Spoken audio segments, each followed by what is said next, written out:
37 years since it came out, Dirty Dancing continues to have many of us utterly enthralled. The 1987 movie turned Patrick Swayze and Jennifer Grey into full-fledged superstars, but amazingly enough, it nearly never got released. Yes, the most quintessential romantic film of the 1980s was on the verge of being scrapped, and why that happened, as well as some moments from the movie that went entirely unnoticed, are absolutely unbelievable.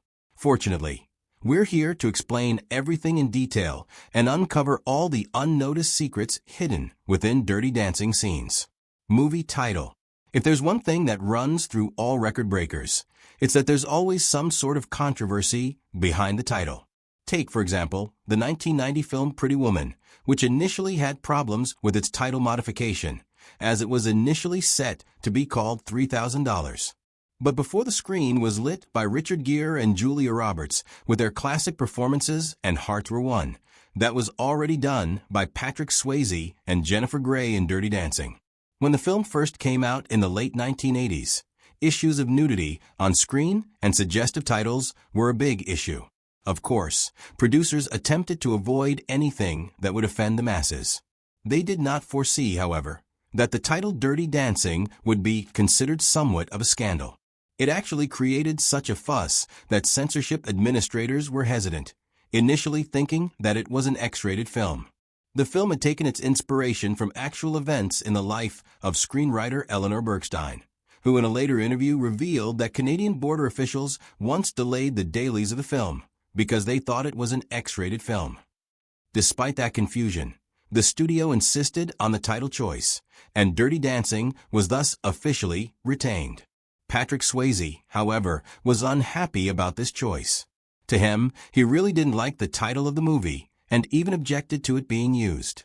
In an interview in 1987 with journalist Bobby Wygant, he confessed that he absolutely detested the Dirty Dancing title and would have favored another one. Nevertheless, that was what the production studio opted for, and unfortunately, the cast did have to tour promoting a film that they didn't even find acceptable. Well, given that the other title was I Was a Teenage Mambo Queen, we can confidently say we're lucky the studio remained with Dirty Dancing. But the title debate wasn't the only concern against the film we adore today. There were other dramatic modifications that might have totally flipped the film on its head, and this next one was maybe the most significant of all. Other actors. It's not unheard of to find out that a part nearly went to another thespian, but when one role makes millions and catapults its star to fame, folks can't help but speculate who came close to experiencing that opportunity. The Johnny Castle role, the brooding and intense dance instructor, is one such case.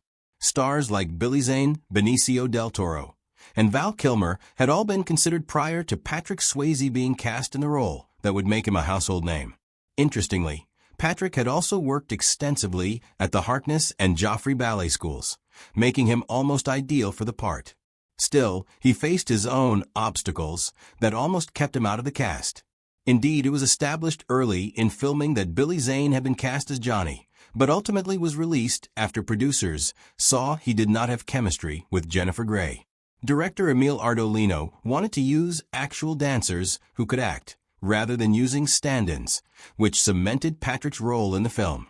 Similarly, prior to Jennifer Grey's eventual casting as Baby, Sarah Jessica Parker and Winona Ryder had auditioned for the role.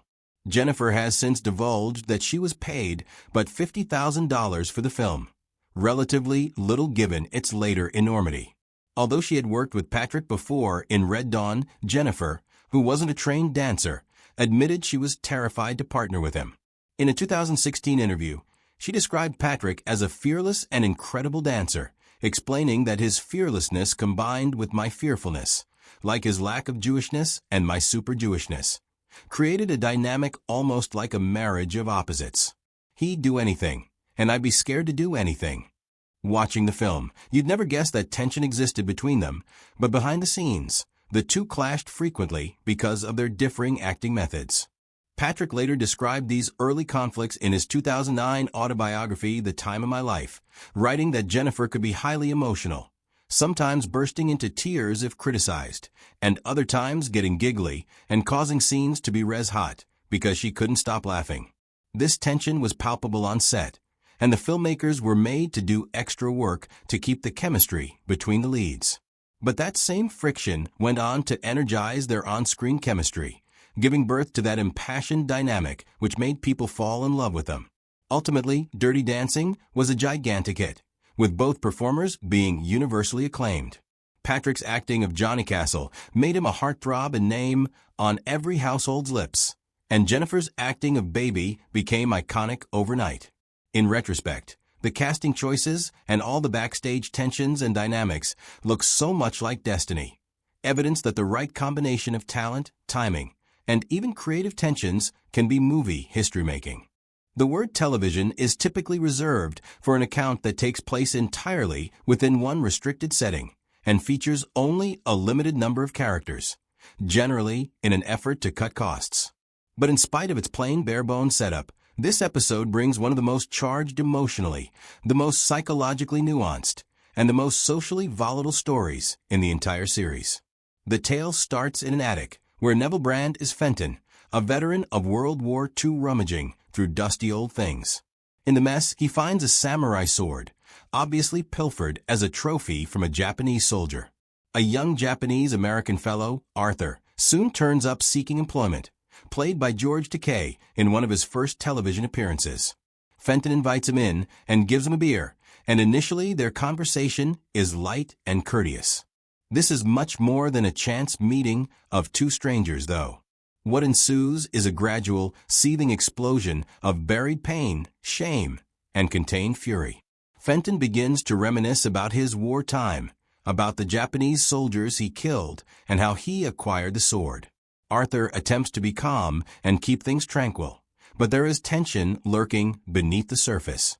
He pauses on the sword with an uncomfortable gaze, recites some of the words with unnerving vehemence, and then lets drop a startling bombshell. His actual name is Taro, and his father, he asserts, was an Imperial Japanese spy who assisted in the planning of the attack on Pearl Harbor. From there on, the air becomes claustrophobic. Fenton's paranoia peaks.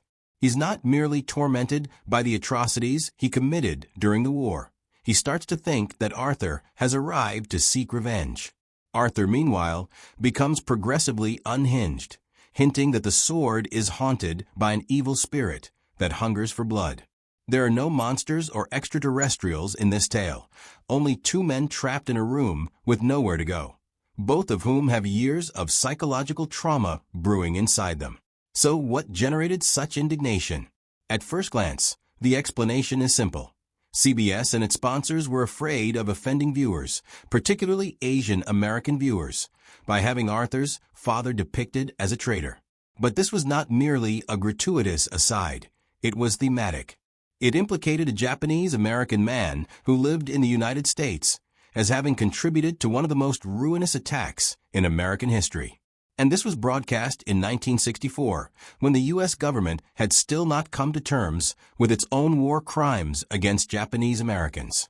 Following Pearl Harbor, over 120,000 Japanese Americans, most of them citizens, were forcibly relocated from their homes and interned. These were not enemy troops. They were ordinary families, shopkeepers, kids, and teachers jailed for nothing more than their race. The government justified this measure with weasel words about national security, despite never discovering any evidence of broad-scale espionage or disloyalty. By 1964, the full scope of that injustice still had not been officially admitted.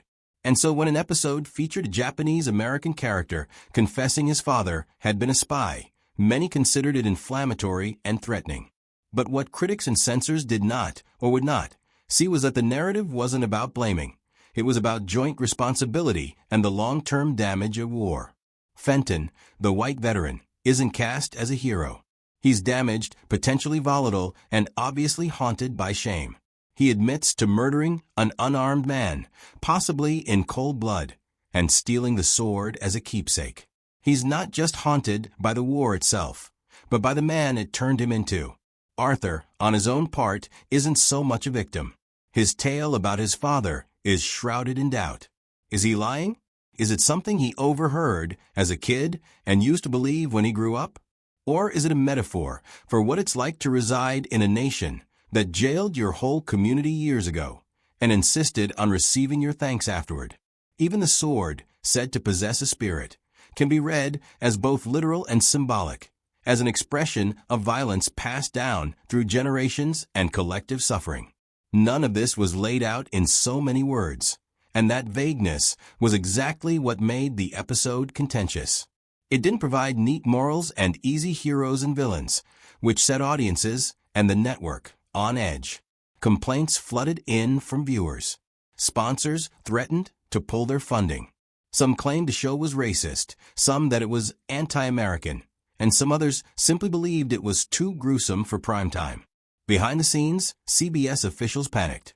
As ratings fell and expenses increased, they declined to stand up for the episode or creator Rod Serling's vision.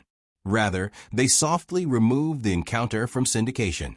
When The Twilight Zone reran in syndication, on cable, or on home video packages, this one was nowhere to be found. It grew nearly mythical. Fans swapped low-grade VHS dubs, and the story went that it had been destroyed or its notoriety had been exaggerated. George Takei, who had lived through internment camp life himself as a young boy, never talked much about the experience until years afterward, when he was an activist for civil rights and memory. Then, in 2016, something shifted. The Sci-Fi Channel, now Sci-Fi, purchased the rights to broadcast the complete Twilight Zone catalog for its yearly New Year's marathon and revealed that the encounter would finally resurface, in its entirety uncut and unrestored, for the first time since 1964. The response was instant. Older fans were shocked.